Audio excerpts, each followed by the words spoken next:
زمانہ قدیم میں بنی اسرائیل کی بستیوں میں 4 عورتیں مشہور تھیں جنہیں لوگ خفیہ طور پر نقاب پوش بیگمات کہا کرتے تھے۔ یہ عورتیں بظاہر نہایت شریف اور نیکوکار دکھائی دیتی لیکن حقیقت میں یہ ایک گروہ کی مانند تھیں جو اپنی مکاری اور حسن کے ذریعے دولت مند اور نرم دل لوگوں کو شکار بناتی۔ ان کا طریقہ واردات یہ تھا کہ کسی بستی میں پہنچتی تو سب سے پہلے اپنی اصلی شناخت چھپا لیتی، نقاب اوڑھ لیتی، لباس بدل لیتی تاکہ کوئی پہچان نہ سکے۔ پھر وہ پردے کے پیچھے سے اس بستی کے مالداروں پر نظر رکھتی، ایک ایک کر کے امتحان لیتی۔ پہلے ایک عورت جا کر دیکھتی کہ اگلا شخص نرم دل اور سخی ہے یا نہیں، پھر دوسری الگ بہانہ بناتی، پھر تیسری، آخر میں سب سے حسین عورت آتی، نقاب ہٹا کر حسن کا جادو جگاتی، مگر اکیلی نہیں آتی تھی بلکہ اپنی ساتھیوں کو ساتھ ملا کر شکار کو قابو کرتی تھی۔ یوں وہ چاروں مل کر دولت لوٹتی اور راتوں رات غائب ہو جاتی۔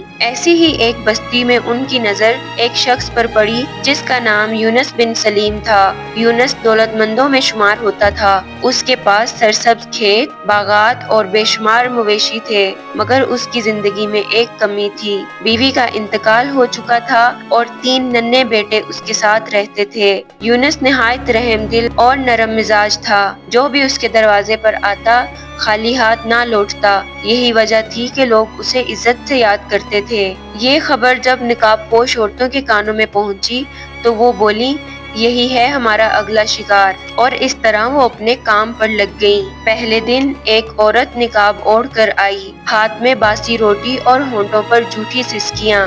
اس نے یونس سے کہا، میرے شوہر کا سایہ چھن گیا ہے، بچے بھوکے ہیں، کچھ دے دو۔ یونس نے سکوں کی تھیلی اس کے ہاتھ میں رکھ دی اور کہا کہ جا کر بچوں کو کھانا کھلا دو۔ وہ اندر ہی اندر مسکرائی اور ساتھیوں کو جا کر بولی، شکار نہایت نرم دل ہے۔ یوں 2 دن بعد دوسری عورت آئی، لباس مٹی سے لت پت تھا۔ جناب میرا بچہ بیمار ہے، دوا کے لیے پیسے نہیں ہیں، تھوڑی سی مدد کر دیجیے۔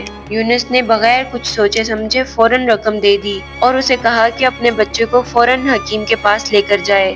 وہ پلٹی اور ساتھیوں کو خبر پہنچائی کہ یہ دولت مند بھی ہے اور رحم دل بھی۔ شام ڈھلے تیسری عورت آئی اور اس کا لباس جلا ہوا سا لگ رہا تھا۔ میرے گھر میں آگ لگ گئی ہے، سب کچھ جل گیا، خدا کے واسطے میری مدد کیجیے۔ یونس نے زیور کا ڈبہ اس کے حوالے کر دیا اور کہا کہ جا کے اپنے لیے نیا گھر بنا لو۔ یوں وہ پلٹی اور باقیوں سے جا کر بولی، اب صرف آخری وار باقی ہے۔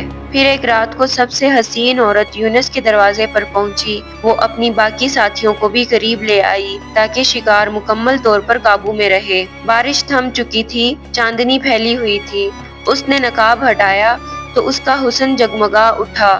اس نے یونس سے کہا، مجھے پتہ چلا ہے یونس تم اکیلے ہو، اگر چاہو تو میں تمہارے 3 بچوں کی ماں بن سکتی ہوں، مگر عزت کے لیے مجھے کچھ زیور چاہیے تاکہ لوگ مذاق نہ اڑائیں اور ان کے منہ بند رہیں۔ یونس نے کچھ سوچا اور زیور کا ڈبہ اس کے حوالے کر دیا۔ وہ پلٹی، غرور سے ساتھیوں کو اشارہ کیا کہ شکار مکمل ہے، مگر اس کے دل میں طوفان برپا تھا۔ یونس کی نرمی، معصومیت اور شرافت نے اسے بے حد متاثر کیا تھا۔ وہ سوچنے لگی، میں تو اسے لوٹنے آئی تھی، مگر دل تو چاہتا ہے کہ اس کی ہو جاؤں۔ وہ عورت حقیقتاً یونس پر مر مٹی تھی۔ چاروں نے منصوبہ بنایا کہ ایک بڑی دعوت میں یونس کو پوری طرح قابو کریں گی، لیکن یونس نے ان کے انداز پہچان لیے تھے۔ اس نے خفیہ طور پر سپاہیوں کو بلا کر جال بچھا دیا۔ دعوت کی رات عورتیں آئیں، ایک نے گانے کا بہانہ کیا، دوسری نے رقص کا، تیسری محبت کی باتیں کرنے لگی اور چوتھی نے پھر اپنے حسن کا جادو جگایا۔ جیسے ہی وہ اپنے مقصد میں کامیاب ہونے لگی تو یونس نے بلند آواز میں کہا، بس تمہارا کھیل ختم ہو گیا۔ سپاہی دوڑتے ہوئے آئے اور چاروں عورتوں کو گرفتار کر لیا۔ صبح قاضی کے دربار میں مقدمہ چلا۔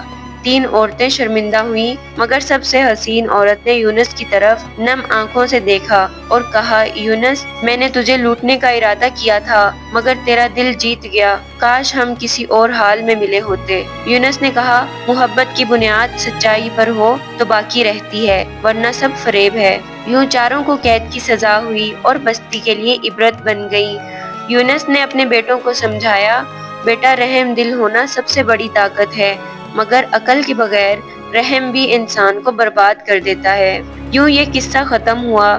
لوگ کہتے رہے حسن اور مکاری وقتی طور پر جیت سکتے ہیں، مگر آخرکار عقل اور سچائی ہی غالب آتی ہے۔ اگر آپ لوگوں کو یہ کہانی اچھی لگے تو ہمارے چینل زمانہ قصہ سبق کو ضرور سبسکرائب کریں۔